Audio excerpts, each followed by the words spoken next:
Welcome to Afterthoughts, everybody. I am your host, Michael Dixon. This is our Recommend or Refute episode where we will each talk about a separate movie that we watched this week and whether or not we would recommend it to the group. With me, as always, the normal crew, Ryan King. How you doing? Good. Doing all right. Yep. Still scratching my head about the last movie, but yeah, we're good. Yeah, the stuntman still sitting and paying, still living in your head rent free. Yeah. And John Garcia. Hey, I'm excited. I've been doing my own stunts since I watched The Stuntman. Oh, don't hurt yourself, John. Don't pull a muscle or anything. Oh, no. It's just drinking on the podcast. I consider that a stunt now. Oh, yeah. Because who knows what I'm going to say when I get too far into the bottle. Honestly, the amount of whiskey that we consume while recording this podcast is incredibly dangerous. That's right. Only professionals should do that. We've received honorable medals from the state of Kentucky. You didn't notice that John replaced like all the glass in his house with that like breakaway glass? That breakaway glass. Yeah. Just in case he needs to hit a guy with a bottle, he's ready to go. Is that why when I closed the garage door a little too forcefully and it just shattered? Yeah, exactly. We're just in an open space right now. Yeah. I also heard that Roadhouse was being remade. I wanted to get the stunt role, but unfortunately, Jake Gyllenhaal beat me to it. God, that looks so bad. I can't wait to watch it. I'm just very upset that they're remaking that movie. I sent my buddy who also loves Roadhouse like that trailer. I was like, have you fucking seen this shit? And he was like, yeah, like I'll probably check it out. And I was like, I don't think I can watch this thing. I was like, Conor McGregor's in it. He's like, who's he playing? Like this guy? And he sent like the bad guy from Roadhouse. That's like the 50-year-old bar owner dude who runs the town. I'm like, I don't think like they're not remaking Roadhouse with all those characters, right? Yeah. They're just taking the general idea and making some Dana White propagda is what it. But then Sam Elliott's still going to come back. I wish, as problematic as Sam Elliott's opinions are about gay Westerns, he still has a wonderful voice, and I would love to see him in the Roadhouse remake, but I don't think that's going to happen. Yeah. Cool. Anyway, this is not a podcast about Roadhouse. Ryan, what did you watch this week? Maybe we wish it was. Was it Roadhouse? Did you watch Roadhouse? I did not watch Roadhouse. No, with the passing of Carl Weathers, he has been on my mind. Rest in peace. R.I.P., man. Yes. That's so sad. All week. Carl Weathers has always had like a soft spot. I've always had a soft spot. Like so many things he did. Never once touched his per diem. Let me tell you a little story about acting. I was doing the Showtime movie Hot Ice with Ann Archer. Never once touched my per diem. I go to craft service, get some raw veggies, bacon, cup of soup. Baby, I had a stew going. Yes. And he from his like action stardom to the way he bought into comedy later. Like I love him in Happy Gilmore. We talk about Arrested Development. I think we talk about him specifically in Arrested Development. Oh yeah. He was even doing The Mandalorian recently. Like I think, he's amazing. It's really great to look back over his career. And so in particular, my mind was drawn to Action Jackson from 1988. He's a cop who carries no weapon. This Jackson is so vicious, we don't even let him have a gun. Yeah! He's a maverick who answers to no one. You might pull that boy's arm off. He had a spare. He's a man who's no talk. I bet I can make you change your mind. And all action. How do you like your ribs? When it calls for action, he's the one to call. Carl Weathers is Action Jackson, and action is on the way. That's exactly what I was going to say. I have not seen Action Jackson. I need to. I feel like I would like it, even though it seems like it's probably bad. But it's fun. Yeah. It's a fun time. I feel like maybe, John, on the old podcast, you did talk about this, because I know we talked about Carl Weathers, and I stumbled over pronouncing Carl and Car or something. Yeah. So, somewhere back there. And Carl, our best-selling item is at the Carl's salesman shop was Action Jackson Carl Weathers. Yes. Oh, more than Apollo Creed Carl Weathers. Interesting. Carl Weathers, who also plays those different Carls in Toy Story 4, I think. Yeah, he plays Combat Carl. Combat Carl. Yes. Action Jackson came about from working on Predator. and the You director son of of a Predator. bitch. Yes, and Carl Weathers and the director of Predator like bonded over blaxploitation films, and more or less were like, we should make one. Like we should kind of make one, and ended up the director for Predator produced Action Jackson, but the stunt coordinator from Predator is the director of Action Jackson. Nice. And it shows because, yes, Stuntman time. very much a la Stuntman. This movie starts with a dude on fire falling through a skylight onto a dinner table Amazing. of a restaurant. So like, yeah, that's what you're going to get as far as the action in this movie is concerned. The action's right there in the title. It is probably your blaxploitation for white people, honestly, movie. It's very palatable, and it is very much an 80s movie. If you enjoyed Predator, if you enjoy like Commando, like any of those kind of like just straight up action or cop action movies with one-liners and some crazy stunts and a dude's on fire, right? This is absolutely going to hit home. And Carl Weathers did some other action things, but this is really his like feature film lead Carl Weathers, action like this movie. It's, you're like the plot, kind of the rest of the things around it are very much like by the numbers, like they should be. Craig T. Nelson is the bad guy of Coach fame. Coach fame, yeah. Coach, we all know. I buy him as this, like he's an entrepreneur, like underworld businessman, and A mafia don? Yeah, kinda. But it's like he deals upheld drugs, in right? I don't know. He does a little bit of everything, as far as I can okay. tell. I never really pin him down. Real American. Yeah, he's trying to gain more power by killing off union leaders. Oh, okay. Yeah, okay. Yeah, it's sure. it's kind of the plot, and all of that's fine. And most of the Did he fights, kill Jimmy Hoffa? Yeah, he might. Yeah, right, exactly. Most of the fights Action Jackson has are with henchmen or whatever, right? Where it's just the regular stuff. But I will say, at the end, after he drives a fucking car into Craig T. Nelson's house, Yep. They have a fist fight that lasts way longer than it should, because this is Apollo Creed and Coach. Yeah, this should last about fighting. half a second. But right? instead, it's like Yeah. the fucking alleyway scene from They Live. Yes, yeah. Just This is the pinnacle of the movie, so they draw it out. But yeah, the other thing about this is, from a one-liners perspective, that is fucking all this movie is. Like, almost to a stupid, absurd degree, but that it comes back around to being enjoyable. But like every single thing someone says, and it's not just Action Jackson saying it back, other people around them say something back. And so it's like they're in the corner office, and one of the other cops is like, "Oh, he says it's a suicide." And then Action Jackson's like, "He wouldn't know a suicide if it crawled up his ass and died." And you're like, "Okay, all right. Did you have to what? What does that mean? What does that even mean?"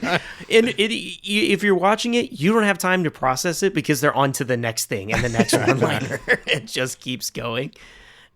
Yes, and the best of which, I'll give it away, but it's still enjoyable if you watch it. Towards the end, they've got Action Jackson tied up, and they're about to torture him, and the guy comes over with like a flamethrower, and he's like, "Time to start the barbecue," and he like gets the flamethrower, but then Action Jackson like gets away, and there's a fight scene that ensues, and then Jackson has the flamethrower, and he's turning back to that guy, and he goes, "Barbecue's on. How do you like your ribs?" Fucking lights him up.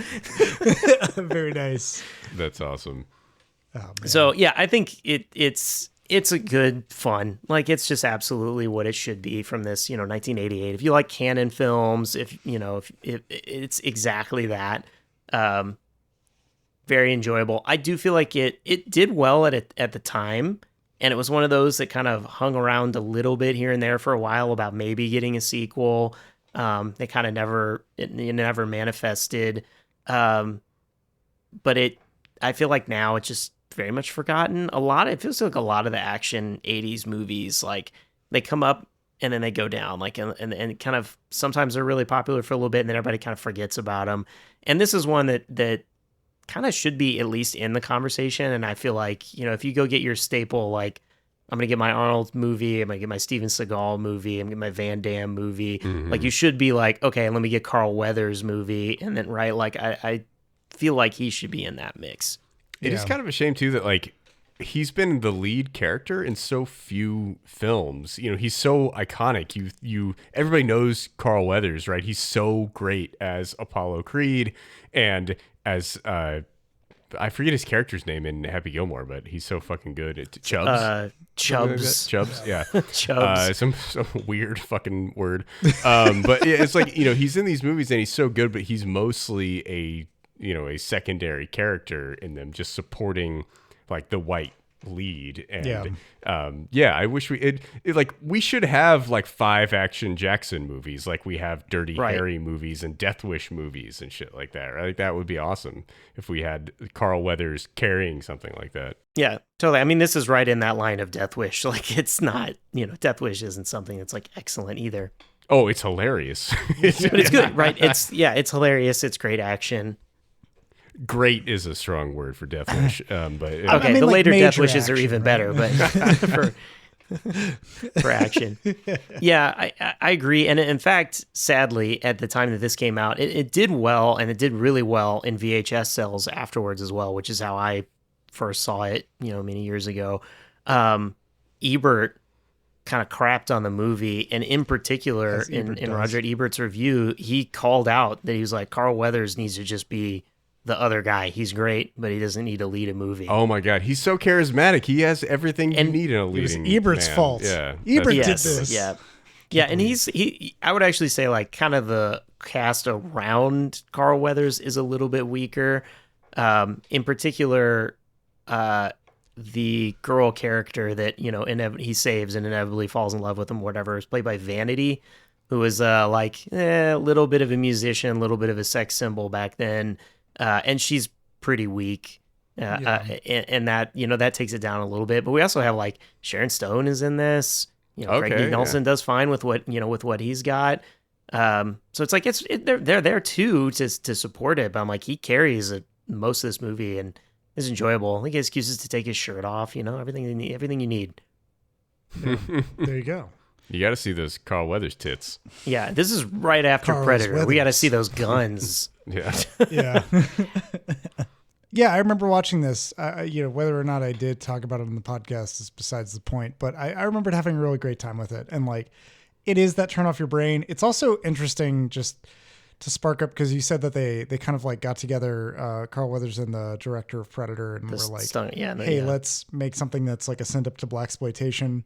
Because it's one of those things where I don't know if like people go through different phases of learning what blaxploitation is and like how to apply it. But I feel like blaxploitation is only in the 70s. And then when we get into like the 80s, there's exploitative films, but they're nothing like what blaxploitation was. And it was like 60s to 70s is kind of when that started. So it's always interesting to hear about. 70, wasn't Shaft the first one?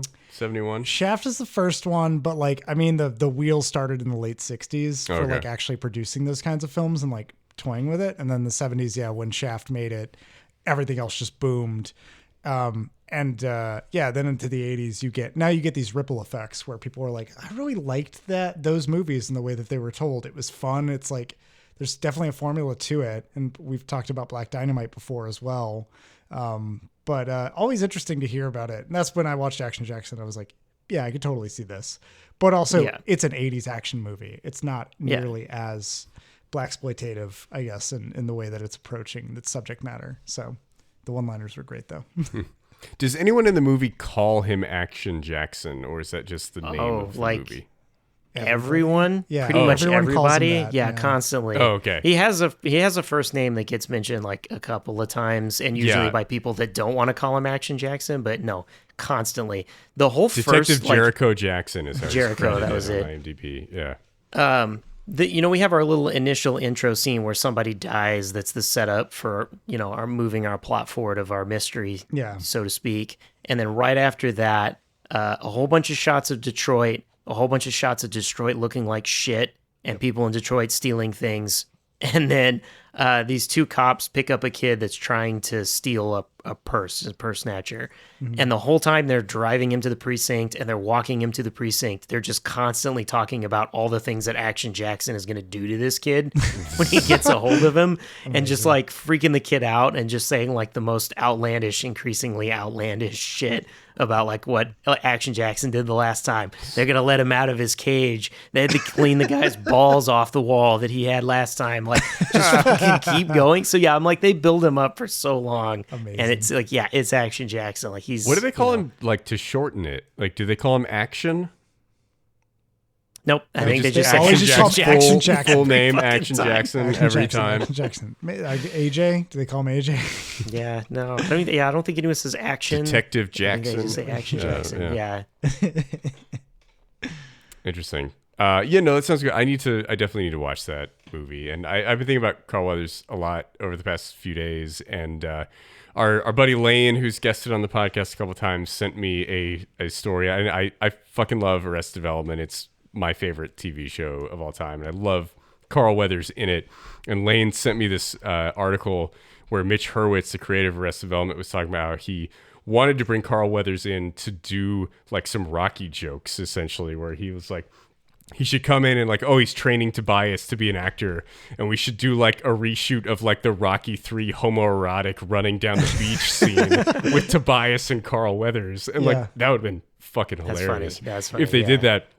But he calls Carl Weathers and he's like, hey, Carl, is it, we had like a joke earlier in the show about how like Tobias was going to take acting lessons for you. And now we actually want to do that and like have you be in the show.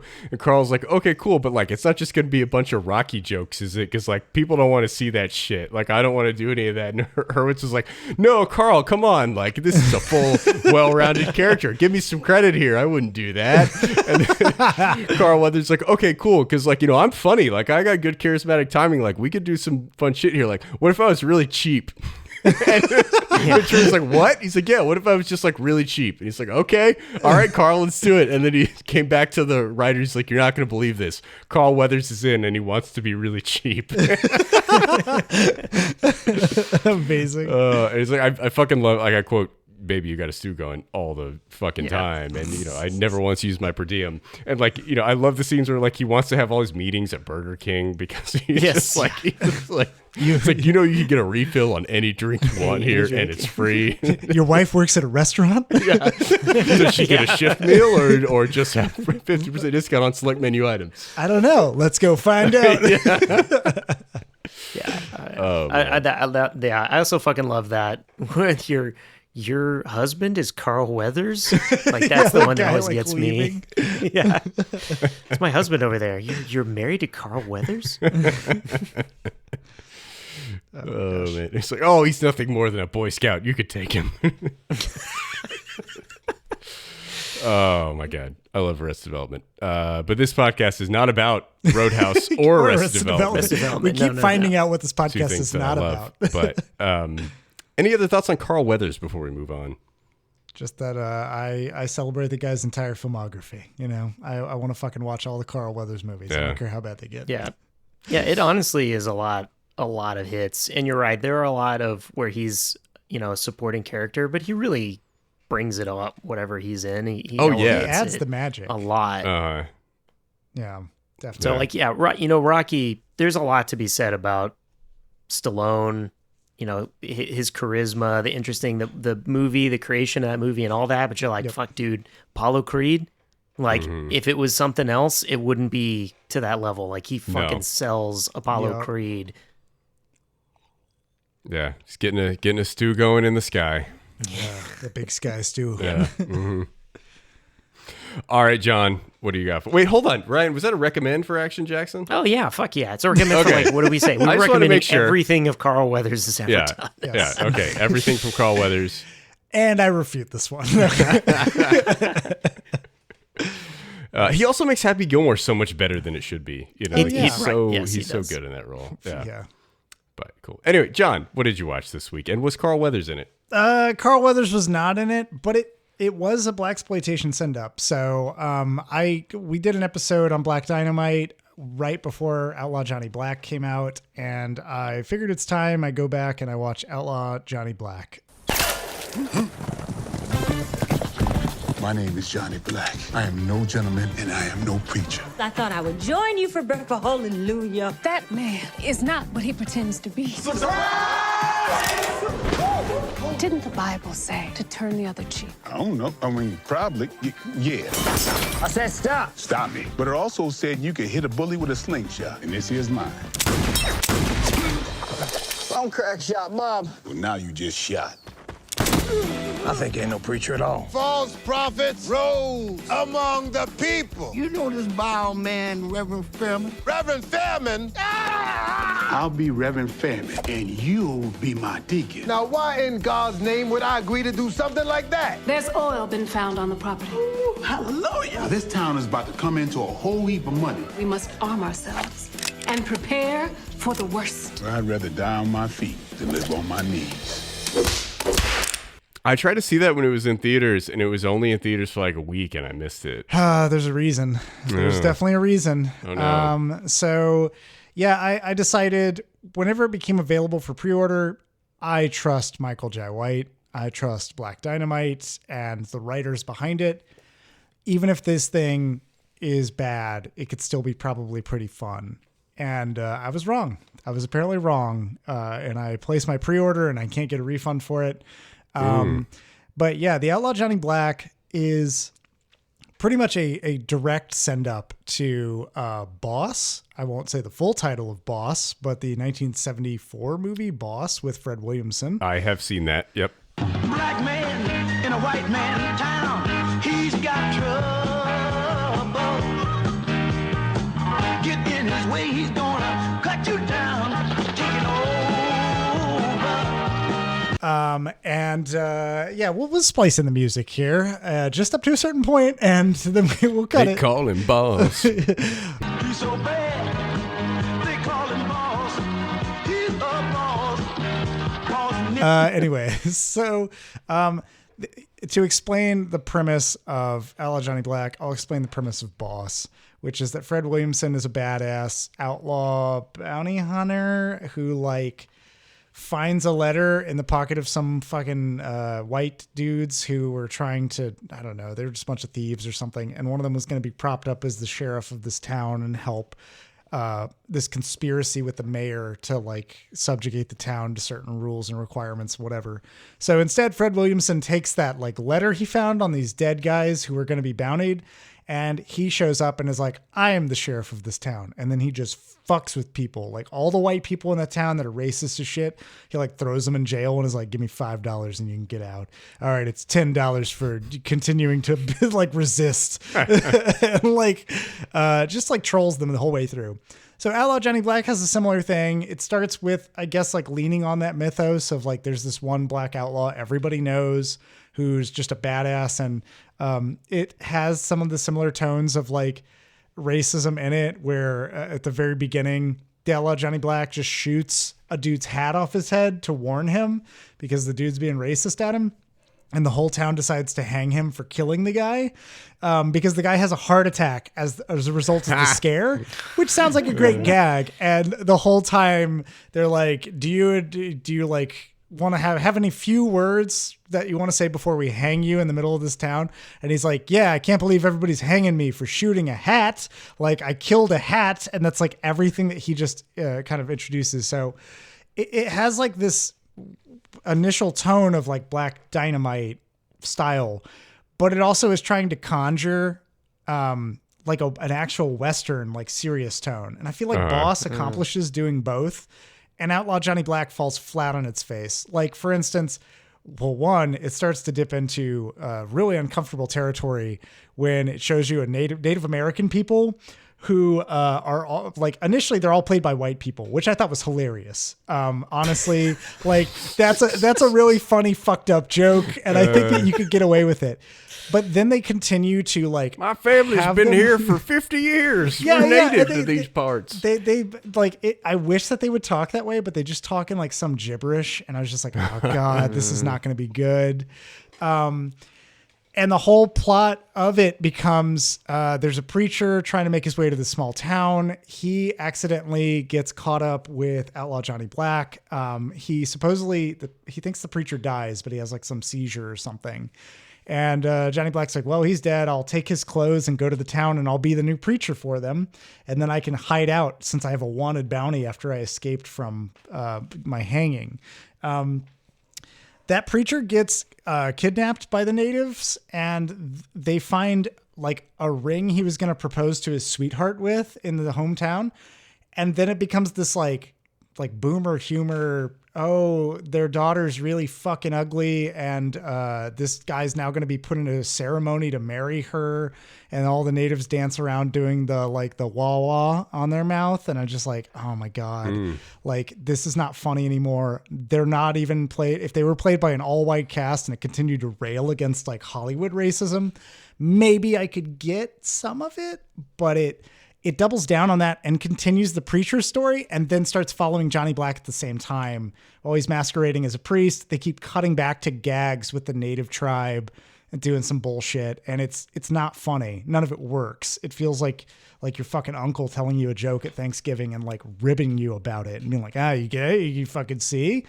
The only funny moments really come from Johnny Black trying to be a preacher, which just apes off of the actual Black Dynamite moment when they're in the diner, like, oh, like what is Mars candy known for? And like that kind of stuff. And so he'll be like, they're like his whole congregation is like, we love you, preacher. We've been writing you all letters. And he has to pretend that he's not that. He is the preacher. And so he should know what they know. So he starts being like, we all know in our favorite passage, which is, and he's like quizzing them.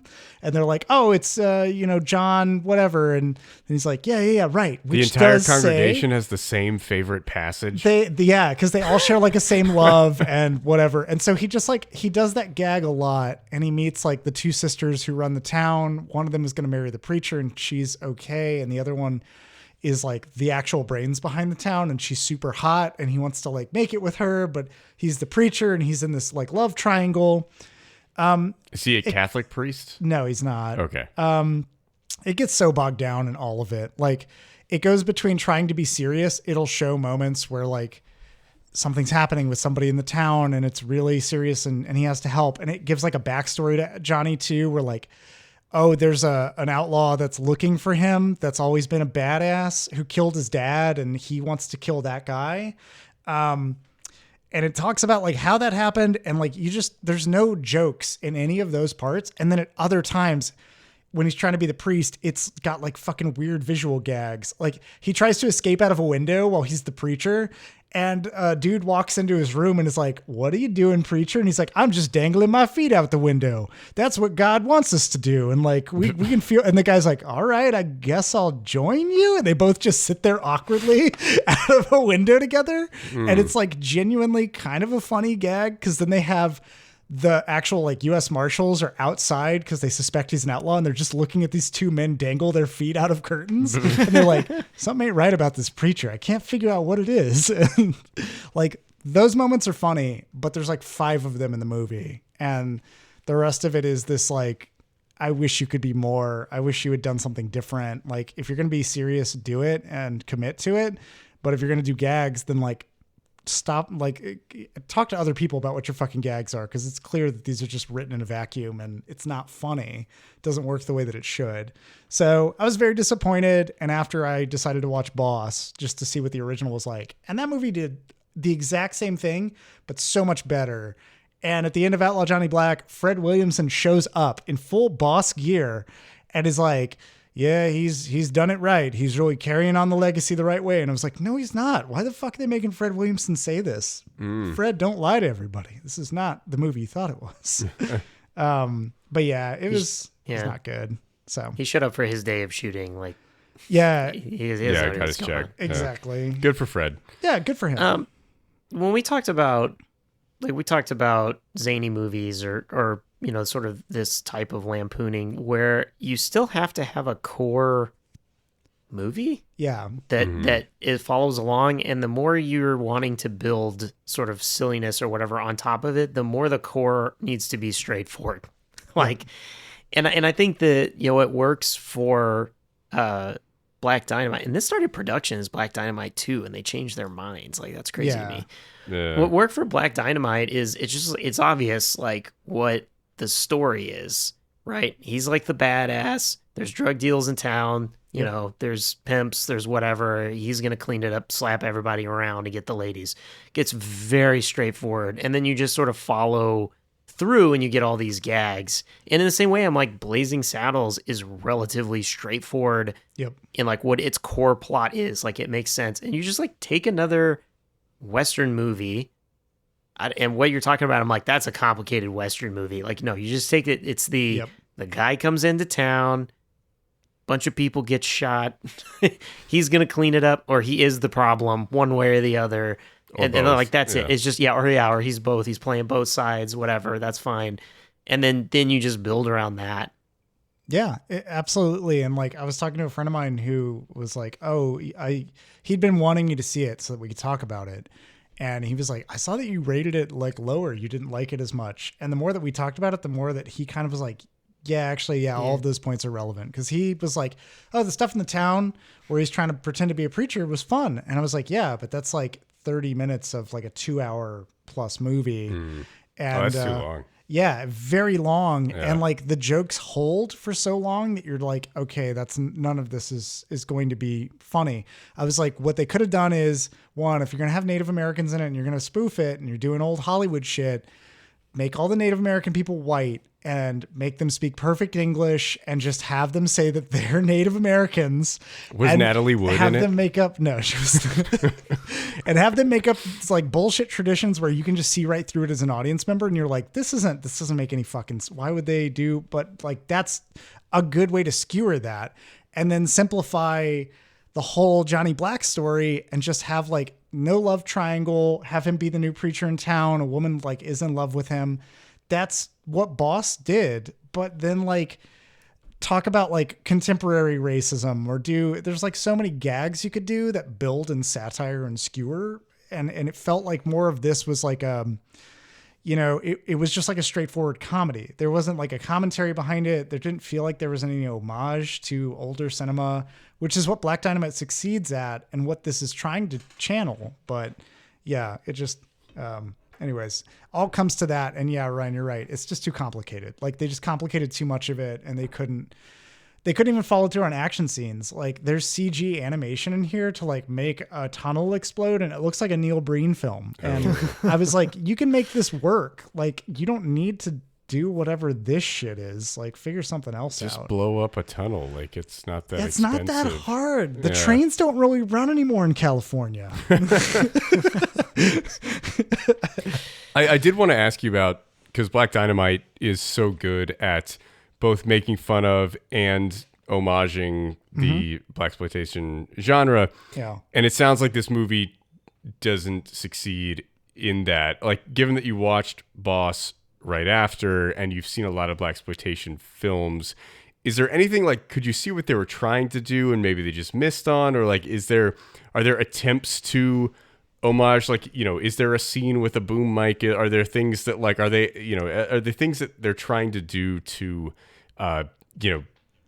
make note of prior films in these genres? You're onto something there, and that no, they didn't do any of that, and that's also a problem because with Black Dynamite, it was shot. It's low budget. It's what blaxploitation was, having like the boom mic come in and out. When I watched Boss, it was high production. Like they used their own Western stage. Oh, yeah. It was like mid-budget kind of Western film. And like for this one, I don't need to see boom mics or anything, but they didn't even go any mile to try to put film grain over it. They didn't try to conjure an aesthetic of like an older, okay, this is like what a Western would be.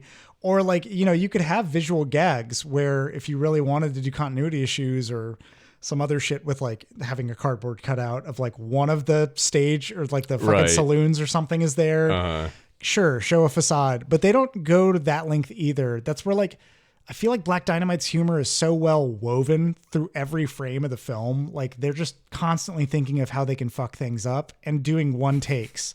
And I feel like here they leaned heavily into like, we have digital, we want to do basically like a Boss send up. We're going to do as many takes as we need. And the moment the movie starts, I didn't mention this, the editing betrays so much of the film. Like there's just so much that's either it's over edited or it's really long and should be cut down and they just didn't. But like the very beginning though, Johnny Black rides into town and it's atmospheric. It's like a Clint Eastwood kind of style. He's riding on the horseback and they have like, you know, the shot of his torso. They don't show his face or anything yet. He stops in front of like the coffin maker and he just does like 3 fingers out and like, I'm going to fucking kill 3 people here. Very just straight off a Fistful of Dollars. Yeah, exactly. Yeah. They just go straight from that. But they do that sequence of him telling the coffin maker to do 3 coffins in like 5 cuts. And it's like 5 cuts of like up close on the fingers, far away, up close on the coffin maker. Now the reverse shot, now back to Johnny Black. And it's disorienting. And the moment that it happens, you're like, why the fuck did they do this? They edit too much. It seems like you need to do that in one solid take where you just show the hand come up and you see the coffin maker behind. And that's like the magic that I think is missing from it is that roughness. When you look at like older blaxploitation films or you look at Boss, they have one take only and they also just continue to roll from one angle because it's too expensive to position the camera multiple places. And so the Outlaw Johnny Black feels overproduced, underthought, and like it just doesn't land any of what it's trying to do. So I was very down on it and very sad after I watched it. And then I watched Boss and was like, well, at least it pointed me in Boss's direction. And I'll take that as a consolation for now. But yeah. It's interesting that you mentioned Eastwood. I wanted to ask about that because the Outlaw Johnny Black seems to be referencing the Outlaw Josie Wales, which is a great movie, and has its own problematic portrayals of natives and the Confederacy and things like that. But it's a very good Western. And, you know, you're talking about like shooting people's hats off of their heads. That sounds like for a few dollars more. Like it feels like the things you've said sound like he's pulling a lot of Eastwood in. Like, is that what he is doing? And like, were there more blatant references to the Outlaw Josie Wales, or have you seen that movie?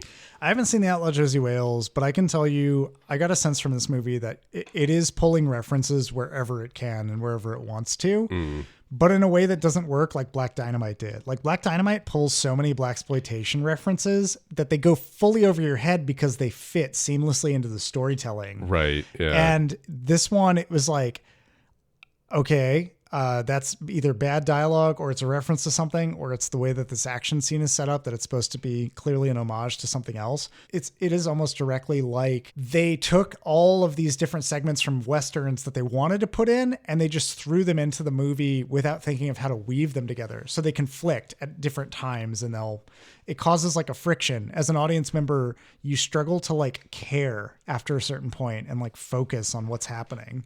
But yeah, like, I don't know if you saw, I'm curious, Dixon, if you watched it, although I am refuting it and I don't think that it's really worth watching. I just would like to at least know, like, are there, maybe I'll look it up. Are there like references being made that are just going over my head for it? But yeah, I mean, I would assume there probably are because that's what Michael Jai White does. Yeah. But, I don't know that it matters for your viewing enjoyment. It shouldn't. Like it makes Black Dynamite like more enjoyable and you have like this appreciation for it, but it's not necessary. And here I feel like I would at least need to be like, oh, they're doing that scene to get like even the smallest amount of dopamine in my brain while I watched it. So yeah. Interesting. Yeah, it sounds like they really weren't going for Black Dynamite then, right? That this was a attempt to do something different. Or more, like pulling from white Westerns, not black Westerns, which seems... Or well, yeah, I mean, both, even... Pulling from both, Yeah, I mean, even doing just like, whether some sort of like spaghetti Western send-up or, you know, just general Western send-up. But it sounds like they're trying to get into like more of its own, like not the style of Black Dynamite. Like not like what I guess you would be expecting, which I think is difficult.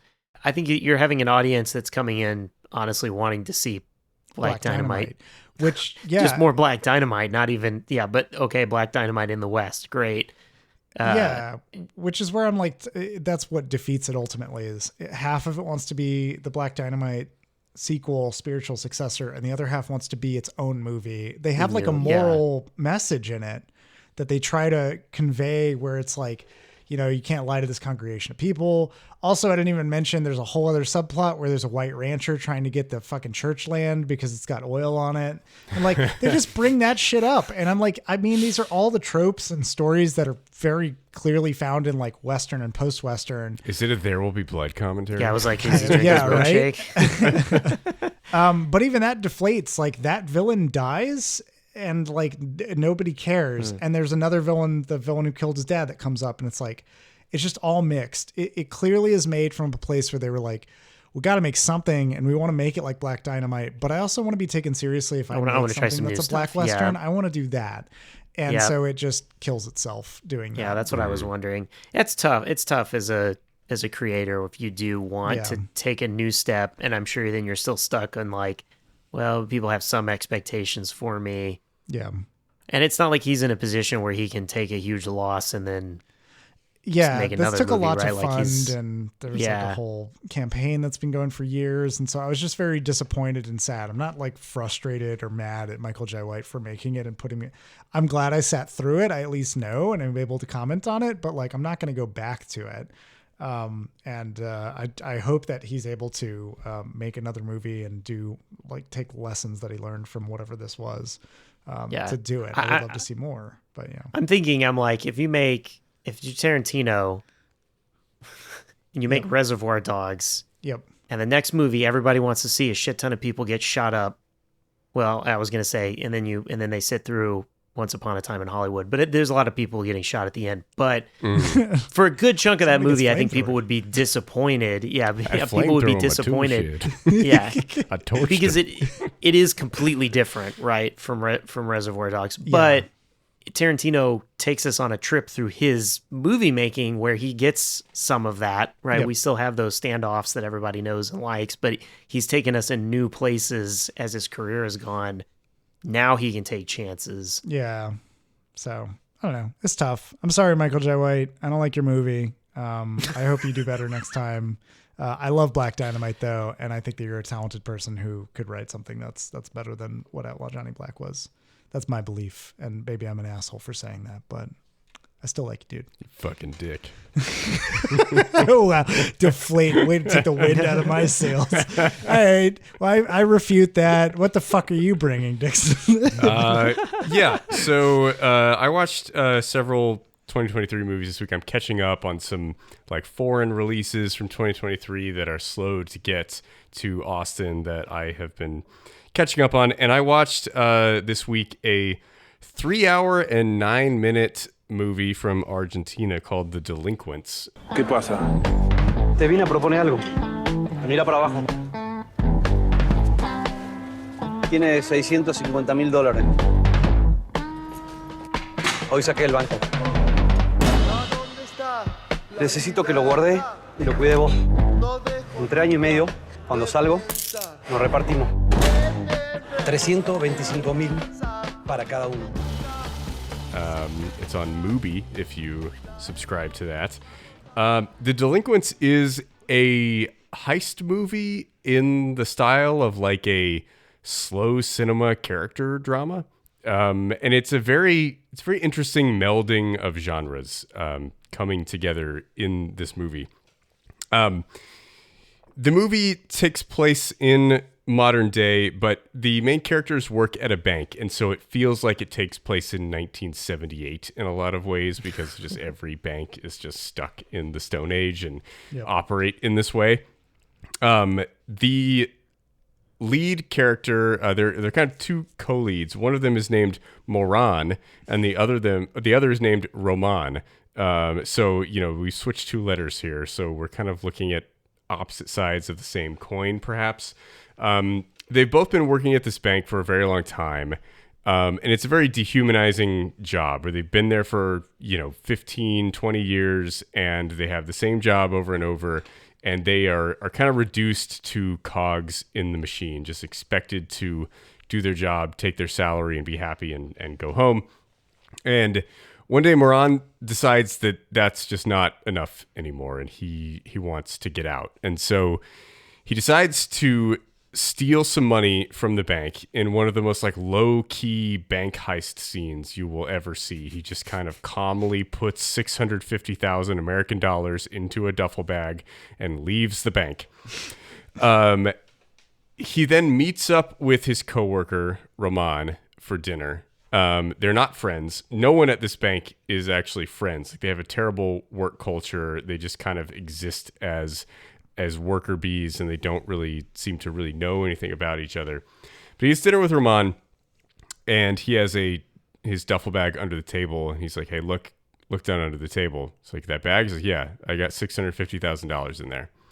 Here's what's going to happen. I am going to go turn myself in and report that I stole this money from the bank. You are going to hold it at wherever you want to. You are going to keep track of this money. I'm going to get out. I'm going to get a 6-year sentence. I'm going to get out in 3.5 years on good behavior. And then we're going to meet up and we're going to split this money in half. Have $650,000 is $325,000. If you work at this bank every day for another 25 years and then finally retire, you will make $325,000 over the course of that time, American dollars in Argentina." And he's like, "Do you want to do that? Or do you want to, take this risk and not have to work?" And he's like, "Look, I don't need a lavish lifestyle. I need a lot of money. I just need to be able to make the salary I would make, and I need to not be at the bank anymore." And he's like, 3.5 years in prison or 25 more at the bank. That's my decision. That's what I'm doing here. And I think it's a really interesting concept on, kind of how is it worth spending your time and achieving the type of life that you want to achieve. Roman is kind of left with no option because Moran tells him, like, "Look, if you don't go along with this, you try to turn me in, I'll tell them that you were complicit in this and you helped me steal this, and they'll believe me," because Roman happened to have to leave the office that day because he was wearing a neck brace and he was scheduled to have it removed, which is a hilarious concept to me. Yeah. It's like he needed to go to an appointment to have his neck brace taken off, and it's not like it's metal or anything. It's like a plastic neck brace that clearly you can just take off and put on as needed. So I thought that was kind of a funny bit. There are lots of low key humorous moments like that throughout the movie that'll make you kind of chuckle if you think about what's going on. But if you're not paying attention, you may not notice the humor that's underlying the story. But so Moran reports himself, goes to jail, and Roman is trying to deal with the guilt of having this money at his home and what to do with it. And it's, kind of, both of their lives start to go awry, as you would expect. But the movie does not do what you think it's going to do. And it's kind of this interesting analysis of, what your time is worth, what your life is worth, and what is freedom, and can you actually find that even if you get everything you want? If you are able to get the money that you need, not have to work the terrible soul-sucking corporate job at the bank, can you even find happiness in whatever you would seek out otherwise? And it's a really interesting character piece. It moves along pretty slowly. It doesn't, I say slow cinema, it's not showing up. Yeah, it's not a Kelly Reichardt film. It's not a Bela Tarr film. It's not something that is achingly slow moving. It does move along, and it's more of just a character analysis of what these guys are going through as they're dealing with these ideas. And it has a very open ending that kind of leaves you unsure of what the movie is necessarily trying to say, and it leaves it open-ended on if these characters are necessarily able to achieve what they want. But I think it's a very interesting kind of think piece on corporate life and, working the types of soulless jobs that the three of us work. And, is it worth doing? And even if you are able to say, fuck it and go live off the grid or do whatever, can you even get happiness doing that? Or is it just an internal problem where maybe you just need to figure out how to be happy with your life and create that for yourself in your own circumstances rather than trying to run away from everything that's around you? So I had a really good time with the movie. I think there are some things that work really well and some parts that didn't as much. It probably doesn't need to be 3 hours and 9 minutes. Damn. but I did enjoy it throughout. It's really beautifully shot. There are a lot of gorgeous countryside nature scenes. And, I don't want to say too much more without giving anything else away, but it's an interesting story that, for both characters, like the guy who's outside of prison trying to figure out his shit and the guy who's in prison, and thinking about how, is prison life even that different than life working at a bank? Is it even that much worse? Like what are the corollaries there? And there's a lot of cool ideas that come together in a way that, like, I feel like it would benefit from multiple viewings. Like, I would be interested to watch this again at some point and to see how it sits with me. And I enjoyed watching it. I think it probably gets better the more you go back to it, but I don't know. I've seen it once, but I did enjoy The Delinquents, and I would recommend people check it out. Yeah, somebody had recommended that to me. What the hell is Mubi? Yeah, Mubi it's like good Tubi. Yeah, MUBI is how it's spelled. And I don't know if it is like its mission statement is like exclusively we're only going to show foreign films, but that seems to be kind of how it has turned out, is that it's mostly somewhat recent foreign films that have been critically acclaimed at festivals and stuff and have struggled to get US distribution will end up on Mubi. There's a movie I talked about on the podcast a year or two ago called Azor that was another Argentinian film that I really liked that is still on Mubi, and that's the only way you can get it. I tried to get it on Blu-ray. It doesn't exist. So they do a good job of promoting good foreign films that are somewhat recent that are hard to find other places. So if that sounds interesting to you, it'd be worth checking it out, getting but paying for it for a month and seeing what's on there. Yeah, give it a shot. Yeah, because that's kind of where my mind went, is just some of the foreign films that just fly under the radar because of distribution issues. But it's so stupid though now. Like, I understand there's a certain amount of the difficulty with distributing something, back in the day, quote, back in the day. Right. Like, where Netflix you actually have to get your film reel to a theater and get them to show it. Yeah, you got to go sell it. You got to advertise it. But I'm like, Netflix does foreign stuff all the time that they just throw in there.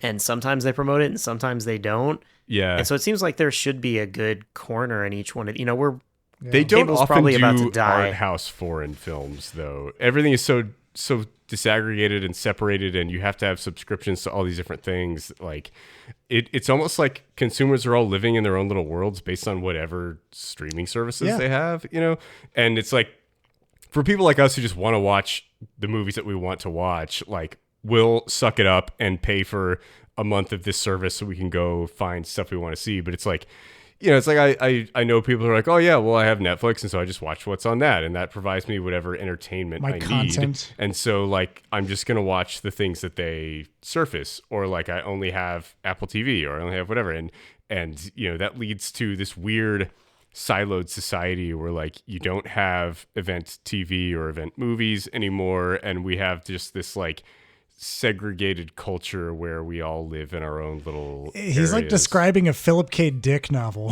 Yes, yeah, right. Yeah.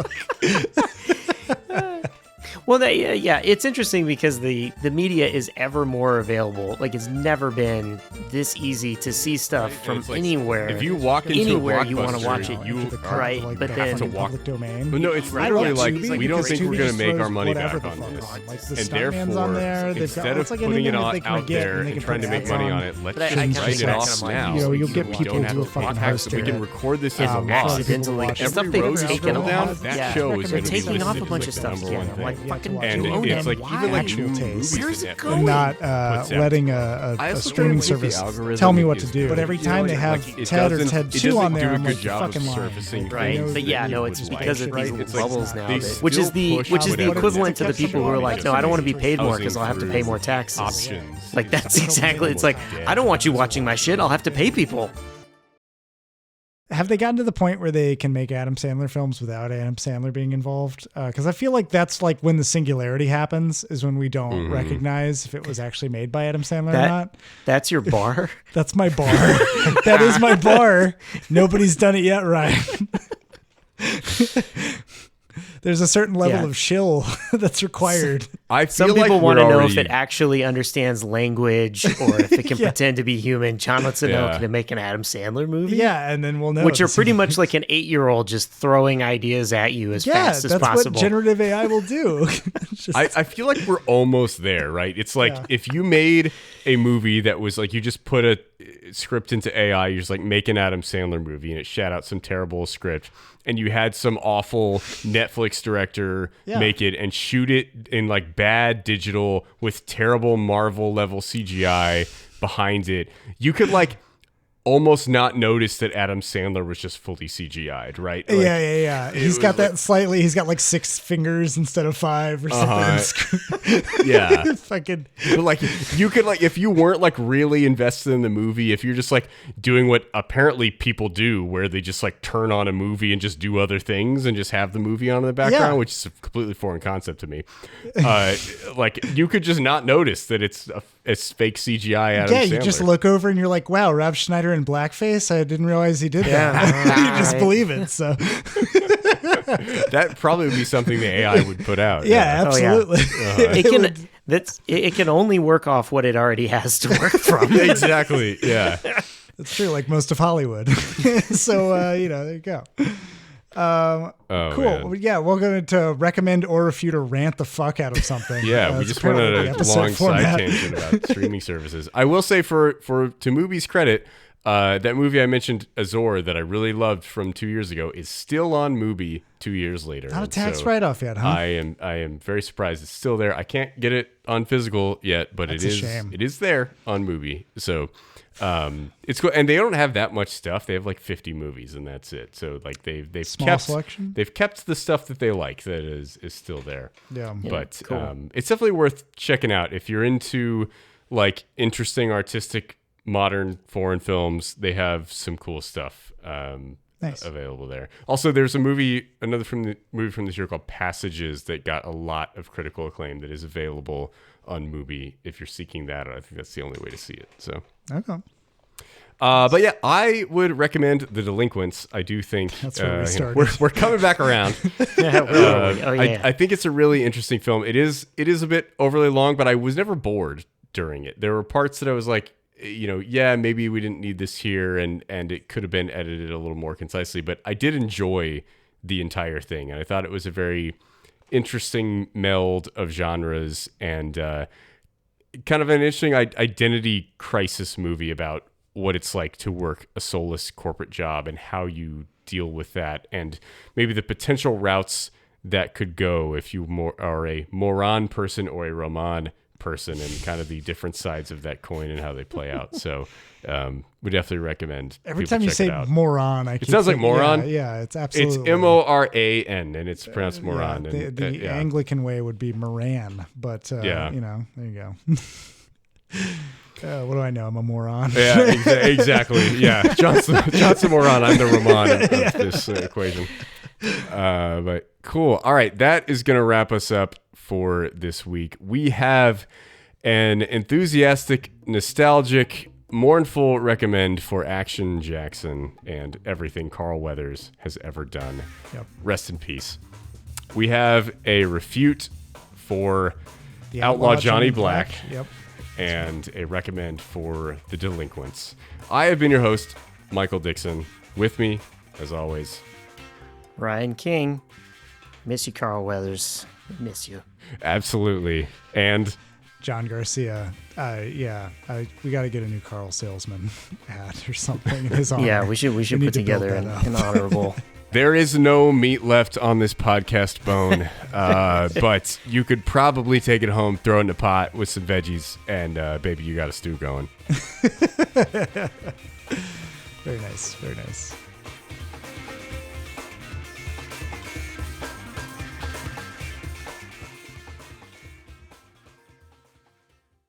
Hey there, movie buffs, TV toughs, and all listeners in between. John here from the Afterthoughts podcast. I just wanted to drop in at the end of this episode and say thanks for listening. If you've got afterthoughts of your own to share, hit us up. You can find us on Twitter, Facebook, and Instagram at The Afterpod, or jump into a conversation on our Discord server. You can find info for this and more at theafterpod.transistor.fm. Thanks again for listening, and we'll catch you on the next episode.